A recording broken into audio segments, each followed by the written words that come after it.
G'day and welcome to the Hunters Campfire podcast. My name's Mark and along with good mate Ian, we're here to help with all things hunting. If you're looking to start but don't know where to begin, you want to make the most of your next trip away or even plan that hunt of a lifetime, we've got something for you. You'll find our podcasts on Apple, Google, Spotify, Amazon and plenty of others. And if you want more, head over to our YouTube channel, the Hunters Campfire, where we have plenty of how-to and hunting videos along with the full video production of every podcast. Don't forget to like and subscribe, and good hunting.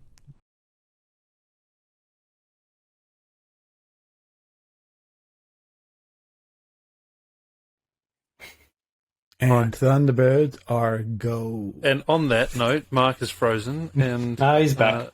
No, he's I'm back. not. Here we go. I was just, mastering myself. Practicing my mind. Professionally done. Practicing Very good. my mind. Good evening, gentlemen. How are you? Good. Most How are you, excellent. Mark? I'm very well, thank you. Very polite. I do like that black flag of Tika behind you there, Ian. I do like the black flag. I have one. I'm thinking about where I can put it. I do like the black flag. Yeah. It is pretty good, isn't it? So Might speaking fly of off the that that Tika emblem, I'm actually very disappointed in that. So I had a theft at my house this week, and they stole a set of car keys, and on that was my Tika keyring. I know a place. Less than 1 metre from me that has about 4,000 of those key rings. Okay. Yeah. I need a replacement, please, because mine was stolen, and I'm very happy about that. If you're listening, anyone, please get hold of me. I'd love to give you one of my 4,000 Beretta, Tika, Seiko key rings. You're welcome to one. They're here for you. And I'll get you one, Jono. And I've got some spares if there's a rush. If we get a rush on. Yeah, if we get a rush on, we've still got some more. So if you want one, Jono, obviously you'll get one, but if you want one, please reach out to us. We have plenty to go around. Yep. Free plus postage and handling. Yeah, you post the post, we'll send you. You pay for a post, we'll send you a few of them. Well, on that, right. I mean, we put up a post this week about the merch packs. Has there been some good responses on those? Have we seen some good posts? Yeah. There's been bits and pieces go up. We've sent some merch packs out. I've closed that off for the round. I've done my one trip to the post office for the month. So I won't be doing that again. But, we got some out and a few have been received. And, people are enjoying getting some free stuff, which is a bit of fun. Yeah. So other than the sad news of your break-in, any other news we want to talk about before we get underway, gents? I reckon we get into it. Okay. Yeah. We've got a lot to talk about tonight. I was just going to say that how exciting is that Meat Eater is now online for free. It's great. It's frustrating me though. Like, I sit down and my family goes to bed and I get my phone out. I don't want to watch it on my phone. I want to watch it on my TV. And I haven't yet. My device that I used to stream to is busted, so I just haven't got around to it, sadly. No. I watch it on TV because it can just, share screen with the iPad. Yeah, my Apple TV broke. I actually haven't watched the new season yet, so... It's really weird in that I always said I wasn't going to pay for Netflix, and I've won. It's taken me 11 years, but I've won. You've never paid for Netflix? No, I can't stand paying for television. It's never any good anyway, so I might as well just view the free stuff. Well, it's different. Anyway. We've got every platform. Well, no, there is some. We do have one platform. We have Amazon, but that's only because I've got that Amazon Prime. So you get where you get free postage. Yeah. So you get free TV as well. It's not free, but you get it as part of the package. So I get Amazon Prime. That's the only one we pay for. So I've been watching the Meat Eater on the Meat Eater website platform up to Series 7, but I think now they're going to release the idea is they're going to release all of them because they're no longer with Netflix. I don't know why. I've searched the net to try and find the inside track on why the previous series on Netflix, or has it been pulled down? Well, on the site, the last I checked before I started watching the new stuff, I think all of Series 6 was there, but they were still saying Series 7 till 10 or whatever it was available on Netflix. So I'm not sure about that. It might become all available now on the website. But anyway, the new stuff's available on the website. It's changed slightly. The intro's changed. He's changed the intro after 10 years or 11 years. So, but it's free. And so that, I think that's pretty cool. That's good. I'll get into it sometime soon. Probably sitting in an airport somewhere, no doubt. Yeah. On the way somewhere. Something I wanted to do is just shout out to everyone that joined our live podcast the other night. It was a really great session, just a bit of a Q&A and a thanks to everyone that's been tuning in and listening and watching, and had some great questions, and we had some good people come along. So again, thank you to everybody for that, and I think you'll see a bit more of that. The idea is that we'll run some sessions, not specifically so people can come and do Q&A, but of a topic that people can join and ask a question if they feel like it, but it'll still be very much podcast. So a bit of a new format coming in the new year, so stay tuned for that. But this time, this podcast specifically is our official NT Go to Woe, everything from start to finish discussion. We've had quite a few people now contact us and say, did we miss something? I had people ring me the other day saying, we saw the wrap-up podcast when you're on site, and we've heard bits and pieces, and we've seen some video, but where's the detail? So decided to put that together tonight, and I guess we'll kick off that, fellas, with how we got to get an invite to the NT to start with, I guess, and then the planning behind it. Okay. Mark? Well, I was actually... Okay, that's a great place to start. So, way back when... we all knew Brian Boyle anyway. One way or another, I'd met Brian a number of years ago, initially through the ADA, and there was a very short period of time where we were both board members. So we knew Brian, and when we knew the kind of people around the circle around Brian, and so we initially invited him onto the podcast to talk about the Northern Territory as a hunting destination. And if I remember correctly, which I'm pretty sure I do, the conversation got around to us going to the Northern Territory to hunt. So we started talking about, and specifically we started talking about the public land options up there, where Brian was instrumental, has instrumental involvement in that. And I actually just saw that he got an award for that too. Oh, is that right? Oh, did he? Good on him. Territory guys actually gave him an award, or a recognition award for his work in that space. Which is great. And that podcast we did with Brian was 11 months ago, according to my list of videos. Wow. Yeah, I'm glad you look. It was 11 months ago.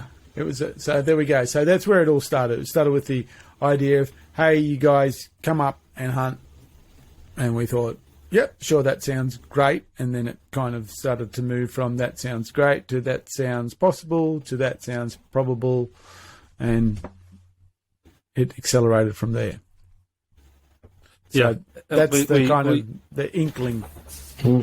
Yeah, it was really good. I mean, we booked some dates. We had to move them around a little bit to suit where we wanted to go. Yeah. I think originally we decided that we were going to drive and tow a camper up there and spend 2 days in a car together and get all the way up to Darwin. But that logistically, I think, looking into driving versus flying, flying's a little bit more expensive and you've got baggage and those things to worry about. But by the time we did the maths with that and hire cars, it was very, very similar in terms of price. Yeah. And we didn't lose 4 days, 2 days at each end, which was super important for us. Yeah, I think I'd want to maximise the hunting time as opposed to spending 4 days, 2 days there, 2 days back. I'd rather be hunting for 3 of those 4 days.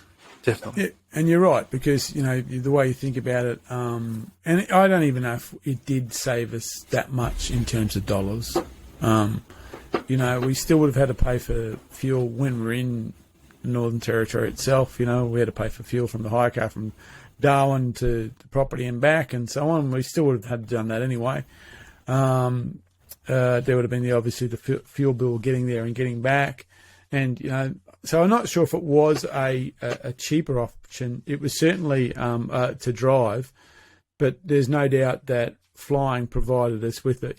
We saved time or we didn't lose days simply of travelling, which turned a 7-day hunt into 5 days with rifle in hand. And whereas you'd have to to achieve that, you'd probably have to put on another 3 or 4 days at least 3 days in real terms to becomes at least a that. 10-day trip then. Yeah, and and we flew to Darwin where the guys were, so we were able to meet them there, and there was we would have almost had to kind of drive past the property to meet them up in Darwin and come back, because if you remember when we got to Darwin, it was good that we turned up because there was an issue with one of the vehicles, so it was good that we were actually there at the time. So I think flying made a lot more sense. Just means you had a little bit, I suppose, a little bit more more thoughtful about what you're going to take and how you're going to take it, rather than the opportunity of having a vehicle and you can throw everything in. And there were some other considerations, like we'd travelled with firearms before on airplanes, but things changed, rules changed, so we had to dig into that. We had a good chat with Gemma Dunn on one of our other podcasts, and Gemma does a lot of international travel with her competition and her coaching.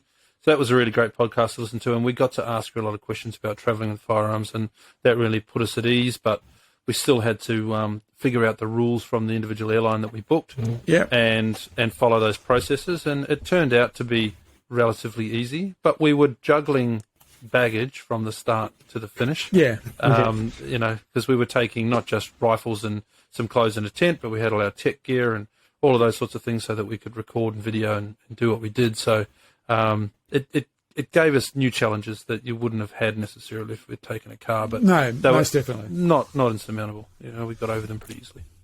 Yeah, I mean that's it. I mean with the with travel, it was interesting. And again, for those who haven't done it before, your rifle is classed as a wholly separate bag in real terms, because so you get your baggage and then you have to buy at least one extra bag. We ended up buying an extra bag on the way back, but that was because we were bringing back horns. So we came back heavier than we went. So there was that. That was a challenge, but I suppose for the level of hassle, it was a pretty smooth affair jumping through the airline hoops around firearms. Yeah, absolutely. I mean, I'd have no hesitation travelling with a firearm domestically and taking ammunition. I know we had ammunition sent up by the good friends at Beretta, but Mark, you took ammunition up with yourself, and there was no hassles or anything. So I'd have no hesitations taking up rifle and ammunition again, but certainly book the extra baggage. It certainly helps. Yeah, I think what that told us is about, it's not so much it's how you set up your baggage, and I think there was ways that we could have did it more efficiently or did it better now that we've done it once. So you say a big expedition bag is a really good thing because you can load it up with not necessarily heavy but big items like tents and things like that. And then, you're able to, because your firearm case, well, mine was like 11 kilos. So it was technically a very light bag. So, cleaning rod, fishing rod, reel, that went in there as well. So you're able to use that a bit more efficiently. So I think next time, there's a few things I'd probably do a little different. I might actually not take one big bag. I might take 2 smaller bags, and I don't mean small bags, but smaller bags. So then when we come back, we'll be able to swap gear around between bags and so on. But it was pretty smooth, and certainly arriving in Darwin, Brisbane was the choke point for us. Darwin was like, there's your bags, see you later. And we were gone. There was one piece of advice that Gemma gave us that was absolutely true, and that was, know your rules before you leave. Because you educate the staff at the airport. Don't let them try and look it up online. If you're confident you know your rules, maybe you overstate the rules a little bit and you bluff your way through. It was fine. And absolutely we were able to say, this is how this works, this is what that's going to be. And they ticketed us and off we went. And it was, we had a couple of other minor hiccups around people not knowing what they were doing, but we won't go through that now. It was a bit comical, but... suffice to say, we got the rifles on the plane in the end, and we didn't get an escort. That's right. So we must have appeared very trustworthy because we didn't get the mandated escort. So they said, "Oh, these guys are okay. Let them go through." Yep. Take the rifles. And I must admit, I did like standing there in the short queue with a gun and having people with surfboards give me the stink eye. I did enjoy that. Yeah, that was good. Straight through. All the skiers and that as well. Yeah, that's it. So you wouldn't change it? I don't think we'd change it. Going back again next year is the plan. I can't imagine that we're going to change the flying concept and jump in a car. We'd just do it again the way that we did it. Not unless I was going for smooth. a 2-week hunt or something like a 2-week trip. If you were going longer or something like that, you could, maybe you could, or you wanted to make it a more, fuller trip, so you actually wanted to do a bit of travel and exploration and look around, that might warrant driving. But for us, we were going primarily for a hunt to a place we hadn't been before with people we hadn't hunted with before, so we were pretty focused on what we were doing, so it worked out very well.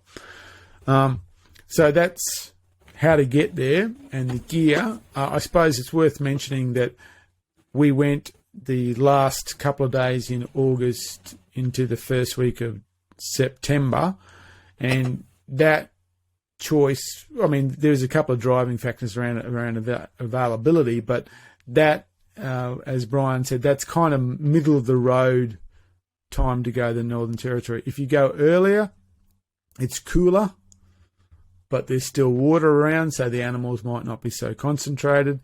If you go later, it's much hotter because the heat does rise quite quickly, and we experienced that while we were there. The build-up is when they talk about the build-up, it's a real thing. It's like someone flicked a switch.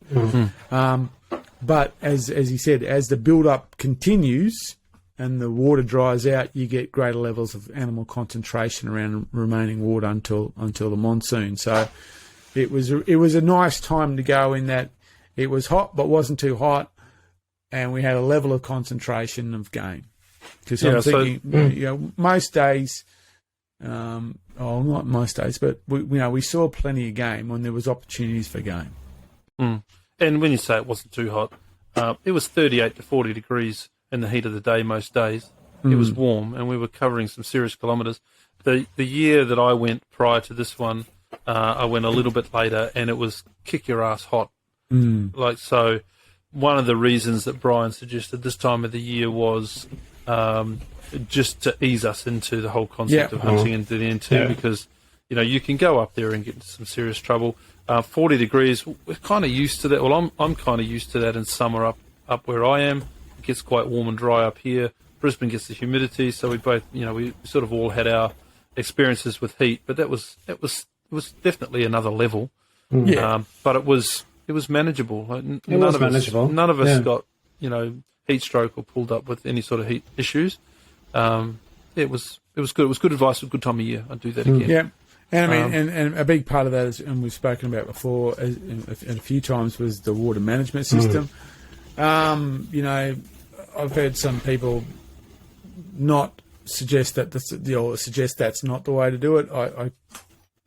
I'm not going to say that they're wrong, but for us, I thought that water management system with the ice and the combination of ice, water, camelback, temperature, water, and electrolytes was a very, very smart combination. It seemed to, be very effective very quickly. And as you said, we didn't have anyone down, with heat stroke or just cramping or anything like that. Too cramping or too stuff to go. And in fact, I thought about it. I hunted every day, both morning and night. And I think there's even one day we did a midday look around as well. No real challenges to that. I mean, it was hard. It wasn't easy, and at the time, you knew it, but it wasn't like debilitating. No one was like, "Oh, that's it. I'm sitting out for a couple of days, or I'm sitting out because I'm just too knocked around." And so I thought that ice combination worked really well. In fact, I want to start using that down here in summer. So the research that I did around chilled water is that day-to-day use of chilled water seems to be bad for your body's metabolism, but a short-term usage of it, the way that we were doing it, is absolutely fine. If it's going to be your go-to thing, then it's not necessarily the best. I think it's going to do really bad things to you drinking cold water, but it's not as good as a certain temperature, right? That's about as far as I think being dehydrated in that environment will be a lot worse. That's right. There's no way. That's drinking lukewarm water that's baking on your back for. And how bad does electrolytes taste when they're lukewarm? Oh, it's terrible. It's like drinking. Terrible. Really bad. Don't do that. No, it's disgusting. So I was going to say, from a balance, isn't it? From a temperature point of view, would you go next year? Would you go later? Would you go same time? Or what are your thoughts? The question is, Jono, now that we've been to this particular place, we've started to understand the process of hunting, and we'll get into that a bit more. The process of hunting. Do you think you'd be looking for more game? Like, do you think you didn't have opportunity to? We had more. Like, if we were straight into where we were in those last couple of days, and had a full week doing that, I'm not sure we missed out on much. But I don't know. It's a it's a trade off, isn't it? To me, I don't think. I don't think we do better than the opportunities that were presented to us up there. I mean, I think when we were up there was at least two opportunities where, and one was early morning when Ian, we didn't see that pig till it was too late, and that was a good ball. Yeah, we just didn't see it till it was too late. That was us all over. And the first opportunity when we literally saw that herd of buffalo, and all of us went, well, this is a wholly new experience for all of us. And that's what 30 buffalo look like. That's what 30 buffalo look like. And that's what when they say a herd buffalo that's got broom handles sticking out of its head, that's what they mean. There's one right there. Look at the size of that beast. He's a big boy. So that's it. So, I don't think the opportunity was certainly there. I think it was just, one was just, sometimes you just don't, you're not thinking at the right time at the right thing, and you miss an opportunity. And other was simply experience. I wouldn't have thought experience is probably the main one. We've if never there was there. more game, maybe but I wouldn't see that. It would be like a fundamental improvement to the level of game. Yeah, the other guys too. They. I mean, we were newbies. The other guys, when they went off, they were dropping things. Brian shot 8 donkeys himself. Yeah, so it's like I said, it's a trade-off. I think. And in fact, it was 3 animals, because on the first day we had the problem with metric conversion and Jono's rifle and a pig. Yeah, it's 3. Don't forget Monster Pig that we saw when we were on our way to Hilltop. It was about that big. Well, that's right. We did see a pig. Yeah, we did see that one. I think doing it in the time that we did it this time allowed us to learn how to hunt that landscape. Yeah. We got onto animals almost every day, whether we shot them every day or not. Yeah. The real action happened pretty late in the trip. Yeah. Right up to the end of the trip, if you've seen the videos. But working with the guys that know the area, with Matt and Brian, I learned heaps about tracking those things. The first day that I took a video of buffalo shit, like I was just like a heap of buffalo shit. But I could have built a house with it. Yeah, it was a solid dried lump of crap, but still, it excited me. And as the week went on, we're realizing what real fresh stuff is and what real fresh prints look like, and that last one that Jono and I chased on the last day, like the prints that we were following there were a different level of fresh again to what we'd seen all week. So I think we learnt a lot. Could we go later in the year fractionally? Probably. Yeah. If you want to deal with the humidity. Look, I wouldn't say no, but I wouldn't. I don't think you would have to. No, I don't think we would have to have the same level of enjoyment and opportunity. And I mean, I totally agree with you. Like that last day when I got the buffalo and we came across those buffalo turds, it was like, oh, holy moly! That I think that it's just it's here. We're right on top of them, and we were, and the braying donkeys and stuff like that, and the pigs. There was plenty of opportunities on pigs. Actually, now thinking again, there was actually another opportunity when me and Matt, Matt took a speculator out at pigs, and then not 50 yards away, you busted that sow and all those little piglets on that water, that sow. So Well, we had pigs in front of us, Ian, and you were trying to decide whether to take one or not. No, I decided not to take them, Jono. But you were thinking of possibly the rifle, and then we turned around and there's a buffalo. So there was certainly plenty of opportunity. Yeah. And and again, we were hunting in an environment that we hadn't hunted before, for a type of game that hadn't hunted before, and so we were learning, and some of the the fundamentals applied, but it was just an understanding of how to hunt buffalo, and I think so I feel really confident that next time we go we'll put that learning into place and we'll be just as successful. I think we'll be straight onto it rather than we weren't guided. Just for those that are listening, we weren't guided. We were on a large property which was about 650,000 acres. 50 by 50, 650. I think I did the math. Yeah. Somewhere around there, big. So that's you're never going to cover a fraction of that.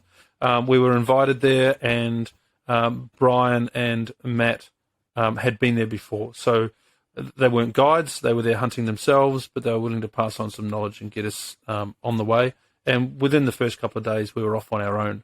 And we were, that was the day that we walked across the floodplain and we saw that big mob. So we were, we were pretty heat stressed at that point in time. We weren't in trouble or anything like that, but, we were in the heat of the day, as you pointed out in the video, walking into the sun as it was setting, and it was baking hot. It was warm, that. Yeah. So, we took the instructions, but each day we were sort of, okay, what are we up to this time? What's happening today? We're going to this part of the property, or we're going to that part of the property, are we hunting what we did last time? So next time I don't think we will need to take those instructions, which is be different. We'll have our own plans in our own minds, and we'll be able to execute. Oops, sorry. And I think that probably leads us to the type of hunting opportunity you've got in the Northern Territory. And I suppose at one level you've got the ability to access fully guided services.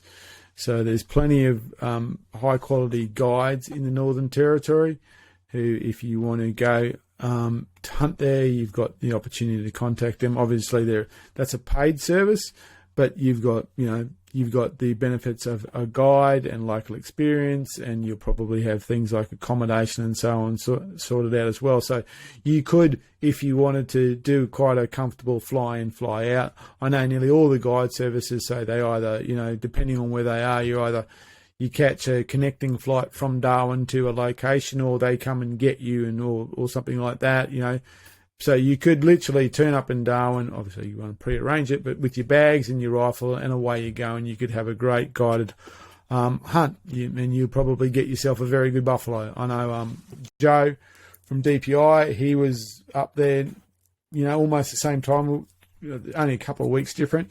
I believe that he hunts with a guide every year, same guy. So that's one way of doing it.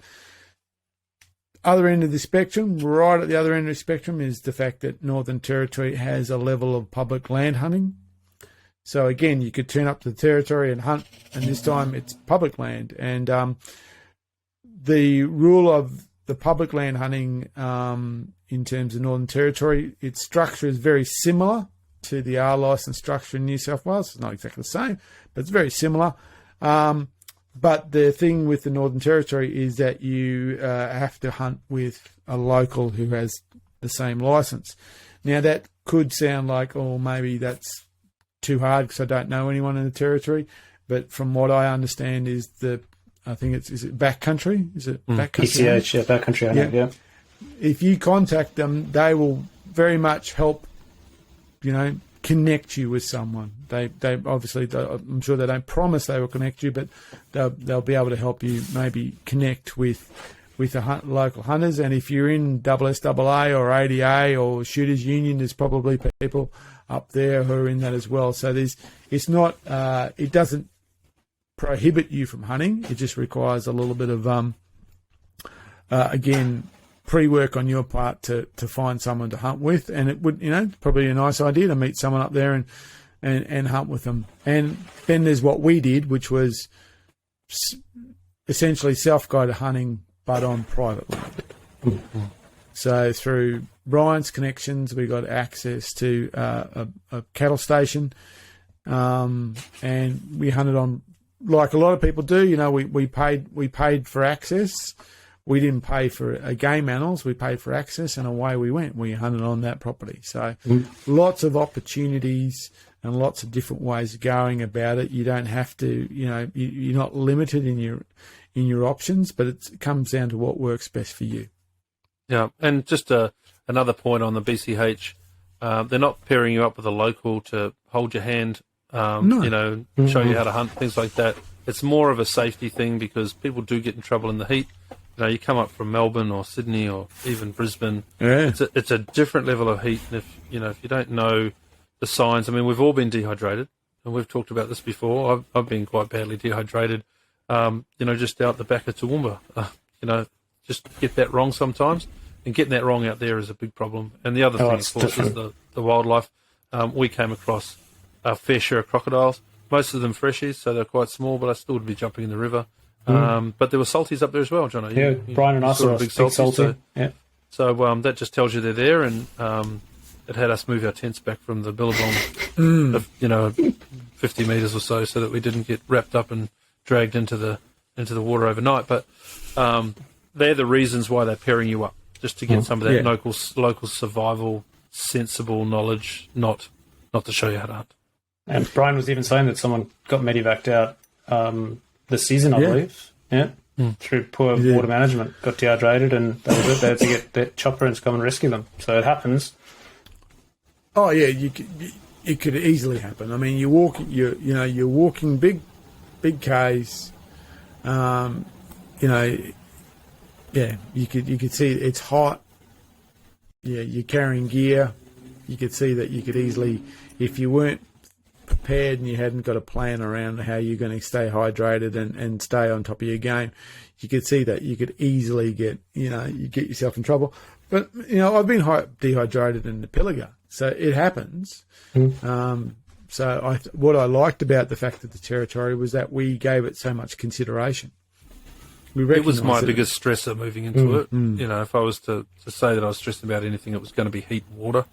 How much water you had to carry on top of all your other equipment, I was concerned about. But it was a non-issue in the end because we planned well. I actually thought I drank less water than I thought I would. And I think cold water was a huge difference. Yeah. I do too. I think back to some of the Brisbane Valley hunts that I've done in the raw, and I'm drinking 4, 5, 6 litres of water on a hunt. We didn't have to drink that much. I just didn't think. I didn't feel like I need to. We covered this off in the other video, and Mark talked about it before, but that's a 1.4 litre Yeti. That was full of crushed ice out of the eskies, full to the top and sort of squashed down as much as you could, and then topped back up with water. So, you might have only had 300 mils of water once the ice was in there. And then once you were draining that, we were filling that back up out of our water bladders so that you always had really cold, chilled water. And then we had a smaller one of those. It's an 800 mil Yeti? Yeah, 600. Or similar. 700. The Yetis were great. And that, again, had crushed ice and water with the hydration powder, which was, what was it, Jono, that we used in the end? Hydrolyte Sport. Yeah, so it was an electrolyte mix, and that absolutely saved us from cramps and problems in tents and things like that. But every half-day session, so most of our days were broken down into half-day sessions, I would go through that plus 1 to 1.5, maybe 2 litres of water and the hydrolyte. And that was all I was doing in a session. I was carrying the 2 bottles plus 4 litres of water, but I never, ever went through it. Yeah. And look, the only time that I ran low on water was that afternoon when we did that forced march back to the car. And we left our packs. So all I was carrying was the small bottle. And, by the time we got to the car, I'd run out on that. But we were very close to water once we jumped in the car. We were back in record time to our water. But that was the only time that was a challenge in the water, was that the fact that if you think about it, I just wasn't carrying enough water for the task at hand. It did feel like an extra long way to the car that night. It was. We completely misjudged that distance. We walked away from the car much, much further than we thought we had. In fact, when I think about it, if we would have walked across that track and keep walking, we would have probably walked into camp. Oh, in about 10, 15 minutes. That's right. Yeah. So we kind of went, we literally walked past camp and walked about an hour away from camp and then drove back to camp. Type thing. Yeah, so that was it. We misjudged that where we were along that escarpment, the base of that escarpment there. That was the first afternoon at Goose Lagoon, wasn't it? That was a big so that was the afternoon we went up into that crazy rock country, which somehow carried buffalo. I don't know why. They're eating rocks up there or something. But, It's just incredible how they. It was one of why we were there. What are we doing in here? And what are we, as we're juggling on these rocks? What happens if the piers out there? What are we going to do? They're a super tight canyon, weren't we? Ricochet gallery rocks. Yeah, I mean, where I shot Marbuff, they were actually heading to the high country. So they had gone for a drink and were actually heading up into that country. And obviously you went back to the same area the following morning, didn't you? And you found tracks. Well, that's right. Yeah. We found a poached shot. Only shot, within hours. Still blood still coming out of it. I mean, it's a big animal, so it bleeds for a long time. And it was shot going. Well, I think it was shot going uphill because it was trying to get away from the vehicle. Yeah. But that's what it was doing. It was going uphill into that crappy country, and it wasn't actually too far from where the rocks started. It was fairly fair way up. So a fair description of that. To the. Well, was it to the east? I guess it was. Out of bounds for us. Was a big swampy, marshy area. Then there was the fence and the road that we've been talking about, and then 400 or 500 metres, I guess, that went to a rocky escarpment that just went up. And in that rocky escarpment, obviously, there's canyons that you can walk through, or saddles, things like that. And we were walking up into those saddles, and they were super tight, like there were sheer cliffs coming down that we were walking up, and there were tracks going all the way up there. Now, for the buffalo to survive in there, what we're talking about is, sandy bull dust ground with next to no feed on it, very cracked and dry, with rocks, and some old sort of casuarina trees that were around, the pine needly sorts of things that had no nutrients in them whatsoever. Now, there was a point in time, I think I was talking to a GoPro saying, this is just nuts. Like, what on earth is an animal trying to do crawling up in here? Because there was nothing to eat. But that's obviously where they feel safe. So, and we found... On that Friday morning, we found this kind of raised plateau on the way up to that. It was really heavily tree covered, and there was just buffalo sign all over it. So obviously they move up in numbers and just get under those trees in an elevated position and camp out there for I don't know, either the evening or during the day. But it was an elevated position, and I was just stunned by amount of sign in a place where you think, what are they doing in here? But even when we were in that morning, when that pig, it was coming out of that wetland to go to the dry country, and it saw us and it turned back, and it was on the wrong side of the fence for us, so it went back into the wetlands. But you can see that country. You can see that once the water comes, it's basically penned in by that escarpment, and so just flows into all that, that basin country. So I guess that's probably, the animals must feel safe up there, not only from poachers, but they got elevation, but also when the water comes, because they got that elevation and they know that they're not going to get trapped by the water. I often thought about what, considering how much water covers that country, and like you find a 600 mil barra sitting lying on the dust, sitting 10, 15 feet away from a puddle of water, and that someone didn't drag that out. That was just, that water just sucked away, and that barra was in there, and eventually it ran out of water. So you wonder what behaviour changes happens during the wet to those animals? Where do they go? And does that have its own concentrating effect, or where the dry concentrates them around water supply? Does in the wet, do they get concentrated around dry country? Does it go the opposite way? So I'll throw this question to you, Jono. Just thinking about how warm it was, and we're dealing with water, we're dealing with trying not to get sunstroke and all those sorts of things. How did you find the clothing that you wear, or maybe describe the clothing that we wore, because it was all very similar up there, just to shield yourself from all of that? Yes, I was wearing Hunters Element gear. I had a very lightweight pair of breathable Hunters Element long trousers, long pants, and I wore the longs purely because of the sun and because of I didn't want to get scratched up and all that. And I wore a summertime really light Hunters Element long sleeve shirt, very, very lightweight. Again, very breathable. I think breathable is the most important thing. Obviously, I was trying to shield my skin from the sun. I'm very fair skinned, so I wanted to stay covered up wherever possible. But it had to be lightweight. It had to be breathable. You're going to sweat no matter what you wear, but you kind of want, that sweat to really wick away from yourself and not to get saturated. So I found that gear worked really, really well. Obviously, clean socks and clean jocks every day just to avoid any chafing and blisters on the feet. That's always my go-to wherever I'm hunting. But in those conditions, definitely you want to really take care of your feet and underwear as well. You don't want to get chafed up, and that's really going to ruin your day. Boots-wise, I wore a pair of Merrill hiking boots. They were actually really, really good. They were waterproof, which Brian said don't get, but I found them really, really good. They breathed really well.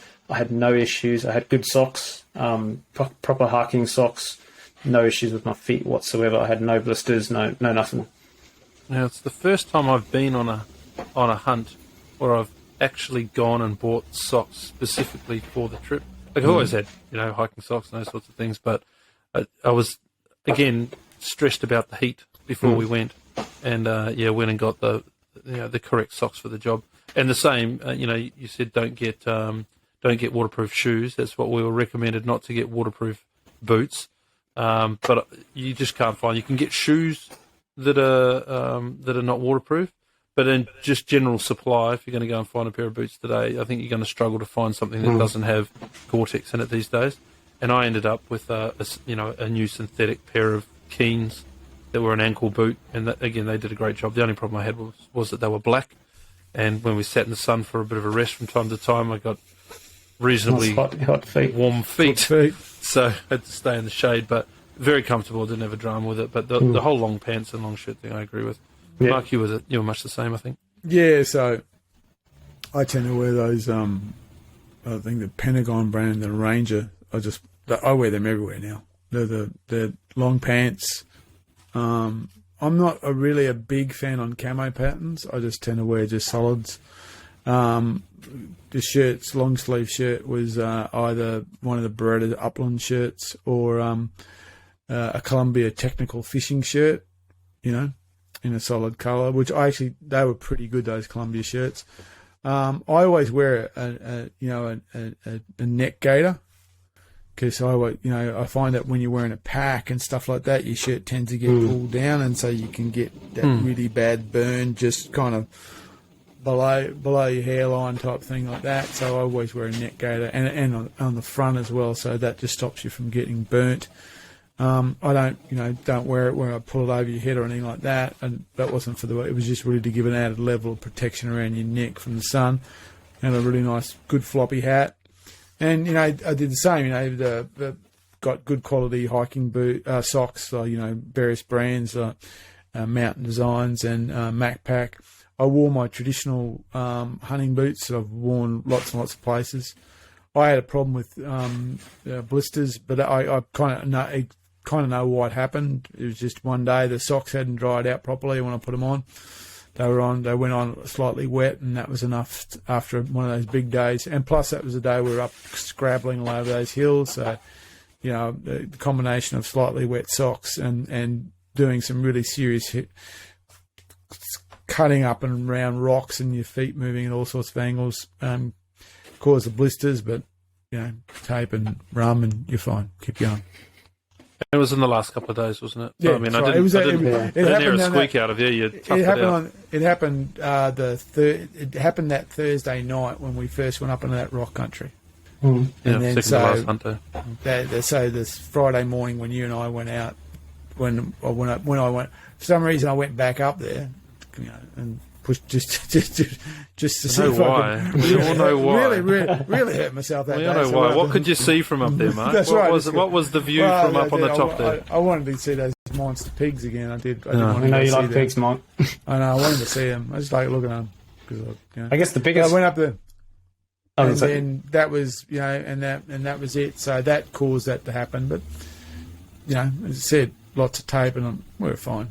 I think the biggest challenge is probably a good hat. Yeah, it is. And the other challenge, I think, too, for us specifically, we on a Facebook post recently, we all posted images of hunting at Severn, and you posted one of you and I on that hill.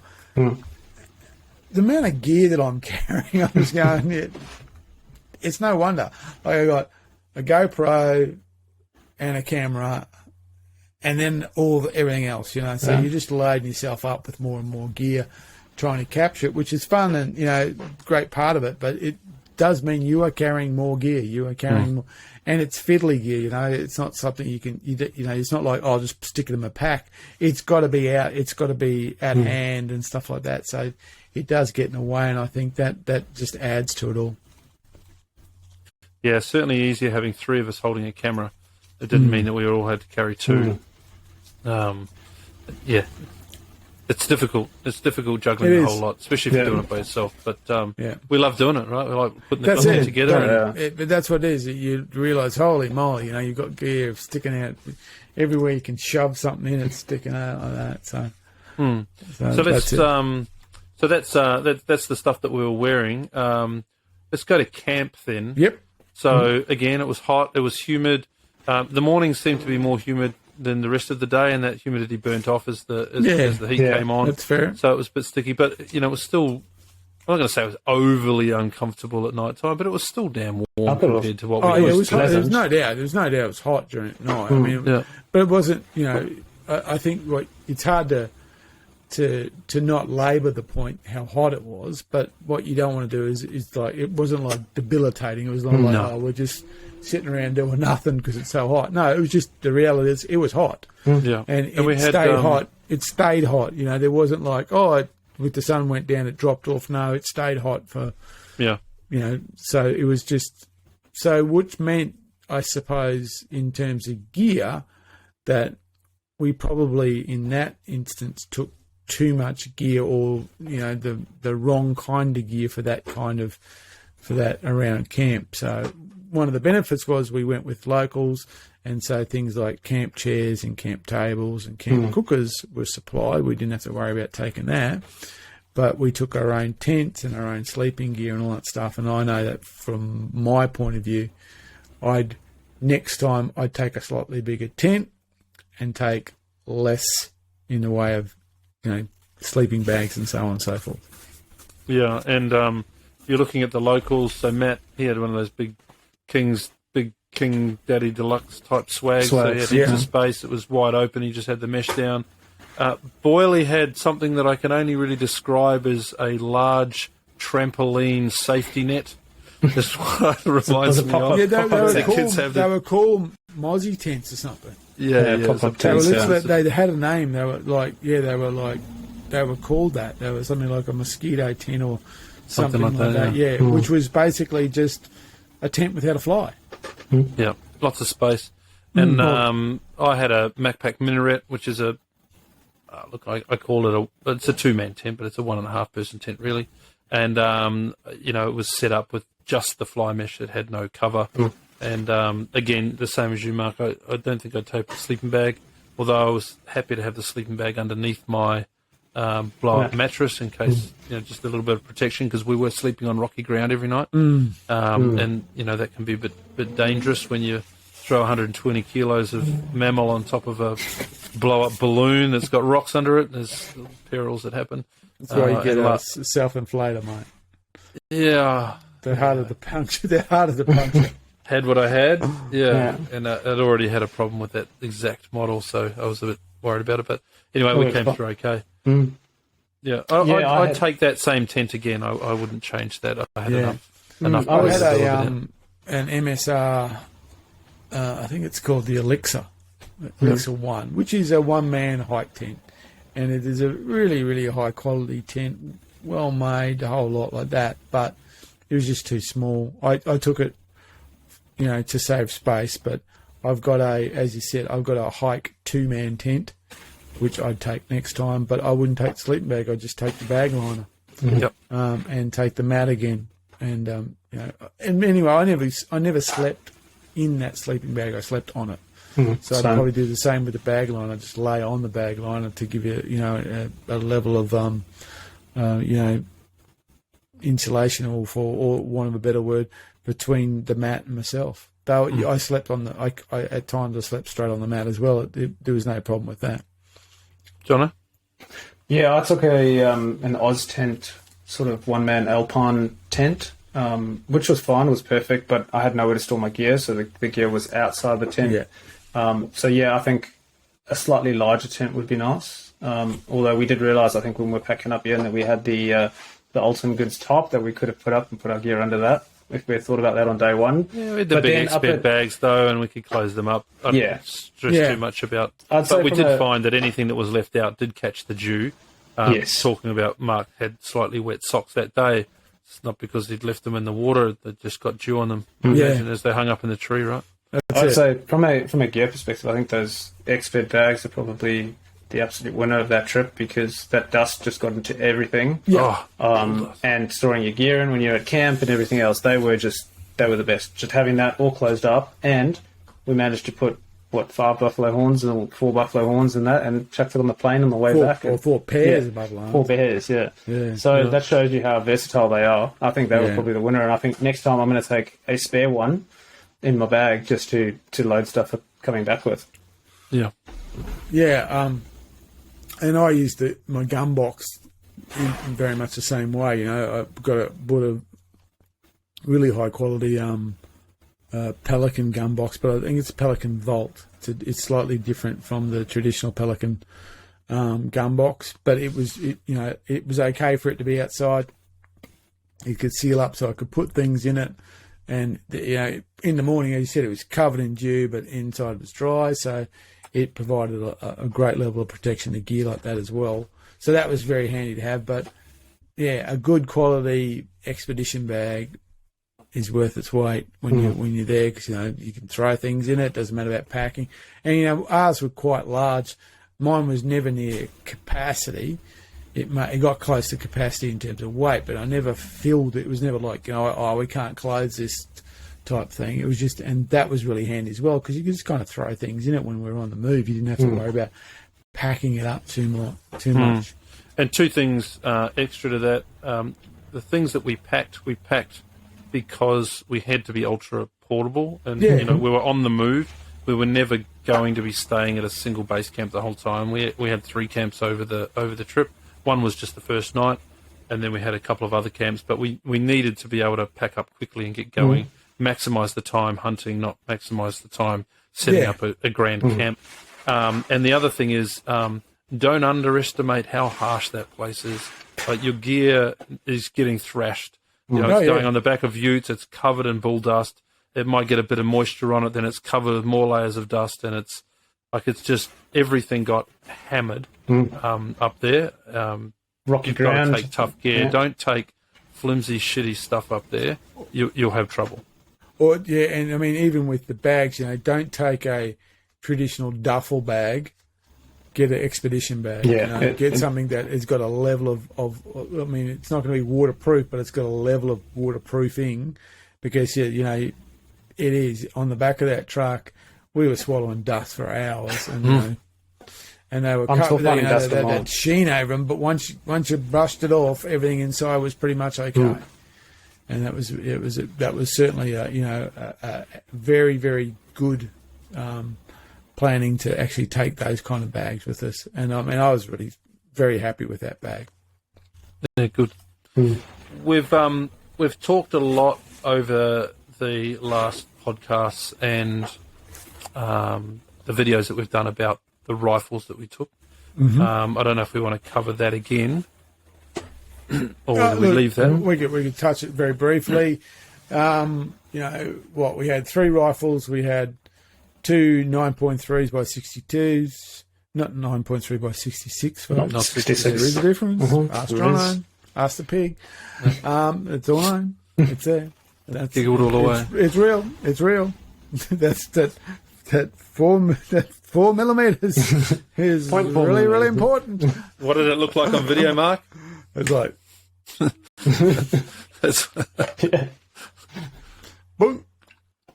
So yeah, we took 9.3 by 62s, which are pretty hefty caliber. Will do the job. I was running a 250 grain, high quality Seiko projectile, Barnes projectile. So, and the reason I ran that was I wanted something that was kind of like something that I would be comfortable shooting out to 200 if there was pigs on the move or something like that. Jono, you ran the more traditional 286? Yeah, 286, which is basically videos, the kind of, if you don't know the 9.3, that's basically the equivalent to a 150 grain and a 308. It's the kind of base, the bread and butter of the 9.3s. The bread and butter of the 9.3. You can get those in soft point, round nose. You can get them in monoliths. Same points, way, whatever. As always, if you're going to shoot something big, you want to think about bullet construction just as much as you want to think about what you're actually pushing it with. You used the 30 you had the 3006, which was a smaller caliber, admittedly, but you were shooting a high quality 180 grain pill out of it, and you were shooting it out of a quick shot Beretta BRX1, which, there's a nice bit of video you pumping 4 rounds in a Buffalo within pretty quick time. And you also had a red dot optic, which was a different setup. So Jono and I had a low powered, what has always been known as a Safari or a dangerous game scope, a low powered, one power. Basically, you see what's in front of you. So yeah, pretty standard or Safari style equipment. But the good thing is, there's a benefit in that. It's a known quantity and it's known to perform, and they did perform. We didn't have any lost game. I know, Jono, you had one day one evening you had to go back out, but that was we just couldn't find it in the dark. We ran out of light, and basically, it's a pretty hard place to be stumbling around trying to find something at night. And you were stumbling around trying to find a buffalo, which probably discretion. But we went back the next morning. We found it. Pull out and come back the next morning, and sure enough, you did. It was dead. You found it pretty absolutely straight away. So yeah, that's the opportunity to shoot donkeys where we were, donkeys, pigs, and buffalo was high. And they're all big animals. Even the pigs were big. And donkeys were far bigger than I thought donkeys were going to be. Way bigger. The pigs were big, and the buffalo are really big. So you do want something that's going to hit hard and be reliable for you. But I mean, you could use other calibers. There's plenty of other calibers. What would you change? Going in a year's time, you've used that rifle, you've used that scope. Are you going to change anything for the next trip, or you're pretty happy with the combination? I would find myself a second magazine. That's what I do. Because even though if you still even look on the specs, it's supposed to, the capacity of the magazine is supposed to be greater than it was. But we found that when you put it to that level, the magazine could take the rounds. It wasn't like it wasn't letting him, but it had a loading problem. So feeding, when you had that lower, less pressure in there, it worked better. So, and that's the important thing. You don't want it to be not working. But the payoff is, and that's not an unusual payoff in any caliber that's, over 30-06 and stuff like that. You there's simply less space in the magazine. Mausers are traditionally like that. Two and one, and I think the CZ was regarded as being a really great safari rifle. Of course, it actually had a slightly bigger capacity in the magazine. Yeah, but you were carrying your the little bullet pouch on your belt, which I thought was a really great I had the backup. Yeah, that's it. Because there were situations that we were in, that the pig that I shot only took 2, but that only meant that I only had a couple left in the magazine, and we bounced to another billabong pretty quickly, and all of a sudden I only had 3, and there were, I tell you now, there were more than 3 pigs scattering around that place under our feet as the mother got poleaxed down in the creek. I don't think I'd change anything. The only thing that I was concerned about having the aim point red dot was not having the ability to shoot at distance. We ranged it when we were putting the package together pre-trip, and we were getting MOA at 200 metres. It was doing just fine, but I'm not sure I would confidently line that up on a buffalo at 200 metres. And I totally agree. Not at that caliber. Up close, I had quite a bit of confidence because I was able to just drill it pretty quickly. But I was on that first day. When we saw that big herd, I was pretty quick to defer. And say, there's an opportunity here for you, Mark, but it's not for me. It's not right. In the end, I didn't shoot that buff because I didn't feel that I didn't feel confident that I could do a frontal shot on a big bull, and especially after seeing them move and realize these things will just disappear on us. They'll move in that big fat loping gait of theirs, and they'll be half a kilometre away from us before we'll know what's going on here. They move pretty good. And it was open country, that they could just zip away and say, I wasn't confident about that frontal shot on that big animal at that range we were at, and so I'd want to close with anything anyway. I just did not want to have the following up a shot buff through scrub. And as it was, the couple that you took, you were inside 50 metres. Pretty much inside 30 metres. That last one I could pat him. So that was close. It was all right. But then that's how I like to hunt, to be honest. Oh, and that's how you want to be hunting buffalo. Well, that's how I want to hunt everything. I want to always be close. I like that idea of getting in and engaging that lane. 'Cause I want to be able to have the skills to get that close to an animal. Yeah, I mean, I shot one. Be it deer, be it pig, whatever it is. I like to get close. But that was a different situation. Again, that was, I made the miscalculation of thinking there was one buffalo when there was 2. Yeah, I shot mine, must have been around 100. We actually saw them from much further, and we actually followed one of the drainage systems to get closer to it. So we were lucky with the wind. We saw them. We just followed the drainage, so we were out of sight. But we came to a point where the drainage system turned that way and the buffalo was straight in front of us, but it was open country. We just couldn't get any closer to them, and we were running out of light. So we were probably... Did you have line of sight on them while you were in the drainage? Or No, we knew where they were, but we disappeared into the drainage. We'd pop up every so often to sort of get our bearing, but we followed that drainage. We knew what direction we needed to go. Heart must have been pumping, man. Oh, I was, the adrenaline was definitely pumping on that. And then we came to where the drainage went that way and the buff was straight in front of us, and we literally had nowhere else to go. So I literally just crept up to the nearest tree and took a shot from the tree, and then boom, boom, boom, went off all around me with Brian shooting and I shot. And it was pretty exciting. I think yours was probably the longest shot on a buff at the end. Oh, I think I was within that 80 to 100 as well. Yeah, it's probably about the same distance. I don't think I was much distance, further than that. But mine, and I'm assuming Mark's, we went with Mark when he shot his ones, but it was very quick. It was, there's a buff, bang, bang, bang, bang. Yeah. There's a buff on the ground. Whereas yours, you had time, you had to think about it, you had to make sure you didn't scare it away. There's a whole nother feeling that's going through you when you're when you're stalking we an animal like that rather than just just reacting to it. Yeah. Yeah, pretty cool. Pretty cool experience. See, mine was kind of the opposite, even within the hunt. So the first one, it didn't know I was there. So, it was literally parked in the water, just sitting, well, not sitting, but holding in the water. It didn't know I was there, had no idea. So I took an aim, sat down and shot in the back of the base of the skull from behind, and it didn't even flinch. It just, went limp. It's a perfect situation for like a coal shot.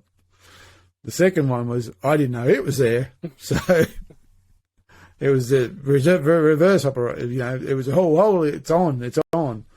So yeah, so that's, but that's hunting, that was the thing, as I said, when I think about that, I knew there was too buff there because I saw all the signs that indicate there was too buff, but that when you see that game animal, you focus on it, you kind of, you miss it, you sometimes you can get too focused and miss what's happening around you and not see the second buff.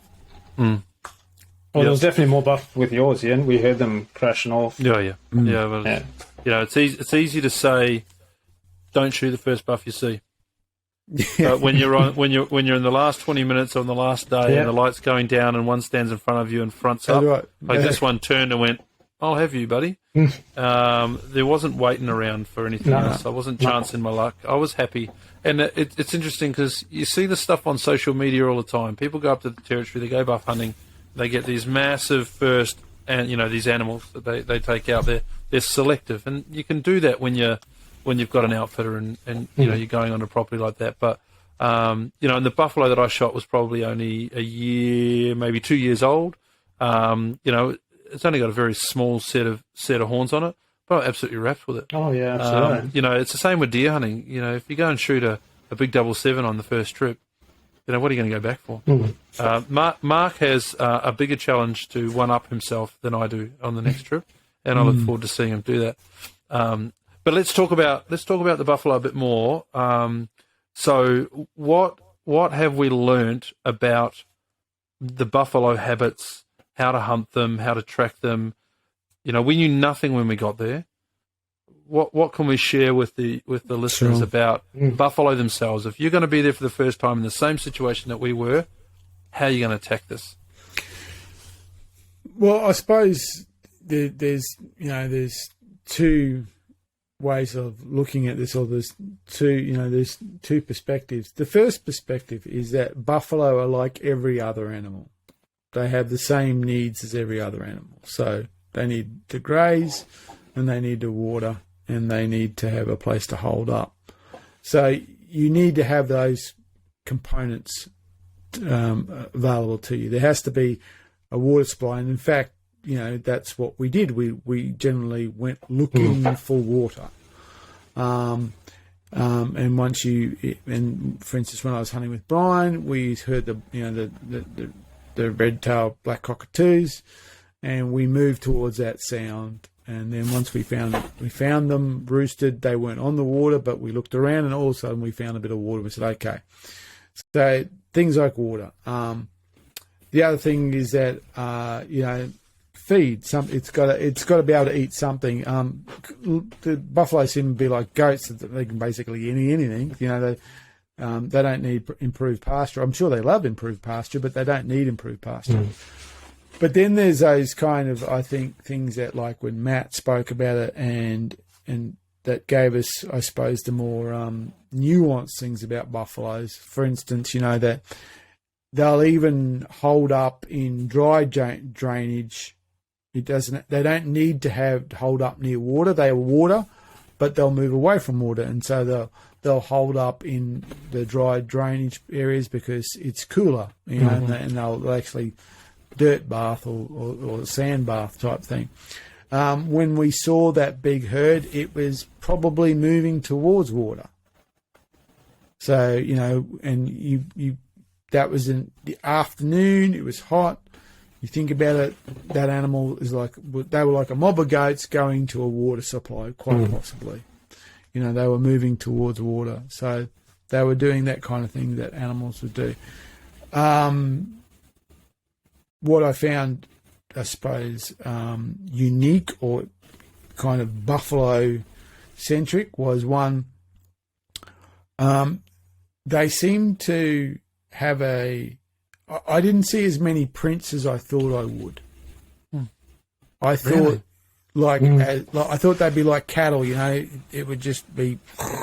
But it seemed that you could go in areas where the track was well worn, but there wasn't a great many prints. And I don't know if that's something to do with their hoof structure or something like that, but I didn't see as much, because they're huge. I thought they would be like literally, digging in the ground. I mean, occasionally you saw a really sharp indentation, but there wasn't as much prints I saw.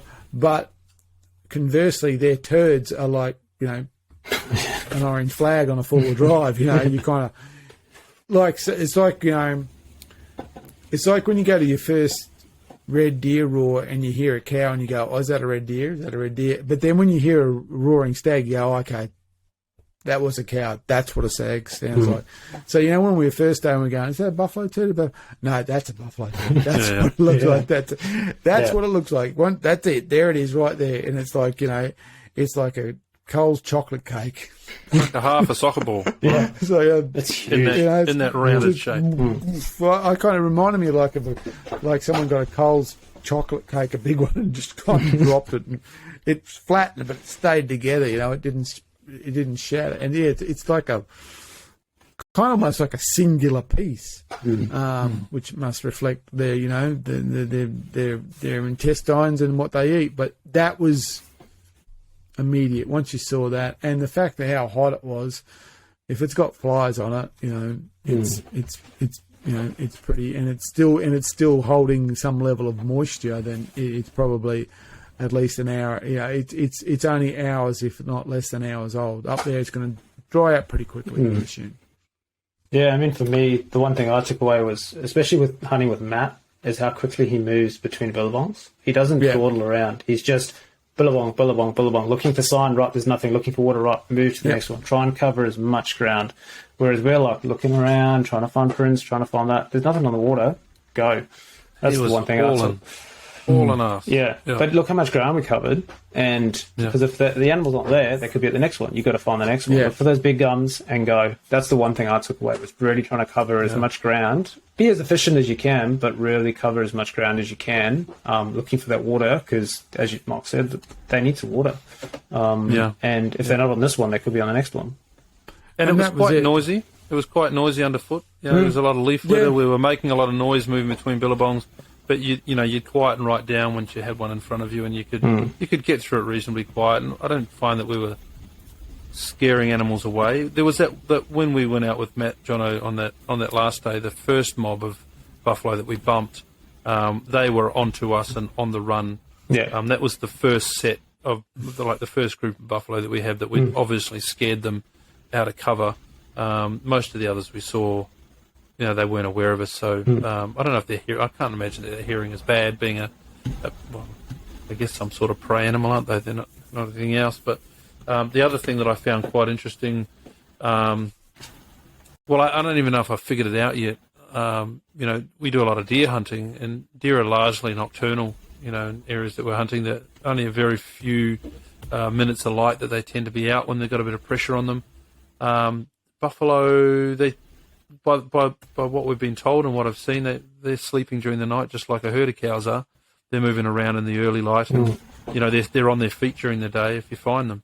So and they were. I think Mark said earlier they're feeding away from water pretty much. They're coming out of the water early and heading up to high country. So we've sort of figured that out in the end. Yeah, I think actually, I've never done particularly well at deer in the afternoon, but to me, I think buffalo are an afternoon animal. Agree.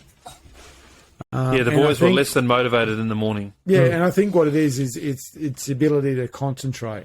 Yeah, they could water from anywhere from before first light into first light and maybe into early morning, but in the afternoon there's a shorter window for them to water. Yeah. So I think, so they're moving. The ones that I shot were actually, well, I suppose it's wallowing. They weren't really, they were just in the water, just there. So they're wallowing. So, and that was late in the day. That was, I think it was only about an hour to go. So they were on the water in that. And Brian always said that, that's his favourite time, that last night in 90 minutes of light. And that's what I noticed about Brian. They hunted right through till dark. Yeah. And that was because I felt that's when they thought that's when it's going to probably happen, up in those. Yeah, the animals were definitely moving at that last light from water up into the high country. They're getting up there to go and to rest for the evening. Yep. I think you also see a lot of people. If you're just watching buffalo hunting, a lot of people do it from vehicle. A takeaway for us was that if we were going to be cruising around in a vehicle trying to shoot them that way, and you're well within your rights to do that. We were on private block, and it was a culling exercise. They had too many animals there doing a lot of destruction to fences and things like that. They needed to knock some back. So it's incredible. These things just walk through fences. They don't care. Oh, yeah. They got full-time staff just fixing fences. So it's a real drama. So if you're wondering why we're shooting more than one buffalo, it's we were asked to, if you see them. So, we found the majority of the animals that we saw were well away from vehicle access. Whilst the hunting is probably best in the last 90 minutes of light, and we certainly saw that. We were 2 hours trudging through the heat and the crap to get away from the vehicle tracks, and into a couple of systems across through the hills before we got to somewhere that had less pressure and we saw more animals. So put in the hard work. Definitely. And that's it. When I hunted with Brian, that's exactly what we did. We went north of camp and then just walked into the scrub until we found water or water sign. And then once we got it, we said, okay, there's probably, we're probably on the water line in here. It wasn't a solid line. It actually did started to join up. And so the wind's telling us, the wind's coming this way. So just turned into wind and just started walking and followed the buff tracks, just followed the game trails. There was no vehicle access whatsoever. And when I shot the buff and we went out, I said, look, Brian, I'm just going to motor on and get going with this thing on my back. And I just lined up on the fading light on that escarpment because I knew below that escarpment was the track that Martin was going to be on. And I just walked to that escarpment and within about 500 metres away I could see the headlights. So I moved towards the headlights. So it was walk straight in, straight out. There was no way that we could have got Martin to come in there to pull anything out, except for maybe the last 500 metres, if that, to get. So you weren't. I'm sure you could. We know you can shoot them by vehicles. Unfortunately, we saw the end result of that. But certainly, the way we hunted them and what we were doing, a vehicle would be of no. There was no benefit in vehicles there. That pig you shot, that was not vehicle country. But all the pigs we shot were not vehicle country. The donkey was, maybe you could have probably could have bush bashed into that, but you're not going to be on a track. Yeah, that's right. If you wanted to, you could probably got a vehicle in there. Rest of the time, when we were like that, the second day when we were on the eastern side of the Roper, we were just walking along creeks. Yep. Yep. And some of those those drainages are very, very steep, and there's a lot of water comes through there in the wet season. That's right. So you may have got a vehicle in part of that, but then you wouldn't have been able to do it. It wouldn't have given you much benefit anyway. So I think that's what I really liked about that. One of the many things I liked about our approach was that it was hunting. We weren't. There was one lunchtime that we went for a drive with Matt to look around, but really we just went to look around. We took the rifles just in case, but we more drove around and just had a look around and kind of try to get an understanding of bearings and which fence was which and so on and so forth. One thing we didn't touch on when we were talking about camp was ice. and not the ice that we were drinking, but how important it was to have some sort of system to keep ice, because we were halfway through the trip. We ran back out to town. Was half a day. By the time we left there, loaded up every esky and vessel that we could possibly put ice into and went to town. We were back for lunch, pretty much. So it's a long way, but maintaining that ice is really important. We made a couple of errors with ours. We had some animals shot early, and the meat went into the ice to keep it cool. Unfortunately, it leaked into the ice, and it was no longer drinkable. Things like that. So if you're going to be going and doing this sort of trip, good quality eskies of reasonable size are important. You're going to run out. And the other thing is too, for in our particular instance, there were 6 of us. So in itself, that was going to require a lot of ice in the system we were using. And 2, we ate very well. There was like whole chickens and stuff like that. So we were by design going to be putting a lot of load on the ice and on the eskies. We weren't eating stuff. And and we had a big a couple of drinks for eskies and stuff like that. So we were pretty heavy up on that. But I mean that made it all the more enjoyable and comfortable. But that was I think that was just a necessary trade-off of the way we went about it. Yeah, good. What would you say? We probably went through 30 bags of ice. Yeah. Yeah. But I mean, we were drinking and eating, bags of ice. So, 30 bags. Yeah, that's it. Significant amount of ice. It wasn't like that. We had 30 bags and eskies, and they melted over the days. We were actively contributing to the ice reduction, which was helping, with the hydration. But it was a natural payoff around that. Going back to buffalo, a couple of buffalo on the ground, a couple of tools that we were introduced to for carting around are worth mentioning. I think we all carry a hunter's knife, but Boyle and Matt suggested we take a couple of others. Jono, do you want to cover that off? Yeah, definitely. I think a Stanley knife is